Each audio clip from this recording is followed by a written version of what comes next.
Praise the lord. ఈ సాయంకాల పోయేలా దేవుడు నీకు ఇస్తున్న వాగ్దానము కీర్తనల గ్రంథము 25వ అధ్యాయము 4వ వచనం.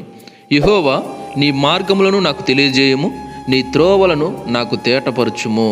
ఇక్కడ దావీదు గారు చెప్తున్న ఏమంటే, యెహోవా నీ మార్గములను నాకు తెలియజేయము, నీ త్రోవలను నాకు తేటపరచుము అని అడుగుతున్నాడు అనమాట. నిజానికి విశ్వాసాన్నే సృష్టించిన వానికి ప్రతి మనిషి చేయవలసిన ప్రార్థన ఇది. ఏమంటే విశ్వాసానికి కర్త అయిన దేవుడు కదా ఆయన, కాబట్టి ప్రతి ఒక్కరూ ఆయనకి ఇలా ప్రార్థన చేయాలి. ఏమనంటే గందరగోళము పాపంతో నిండి ఉన్న ఈ లోకాన్ని ఈ ప్రార్థన ఎంతగానో మార్చివేయగలదు. ఖచ్చితంగా ఇలాంటి మనఃపూర్వకమైన ప్రార్థన దేవుడు తప్పకుండా వింటాడు. నేర్చుకోవడానికి మనుషులు సమ్మతిస్తే తన మార్గాలను వాళ్ళందరికీ నేర్పించడానికి ఆయన ఎంతో ఇష్టపడతాడనమాట. కాబట్టి మనం ఇలా ప్రార్థించాలి దేవుణ్ణి, ప్రభువా నీ మార్గాలు నాకు తెలియజేయండి, నీ త్రోవలు నాకు తేటపరచండి, నేను అలా నడుచుకుంటాను, నాకు సహాయం ఇచ్చేయండి, నన్ను అలా నడిపించండి అని దేవుని ప్రార్థించాలి. Praise the lord.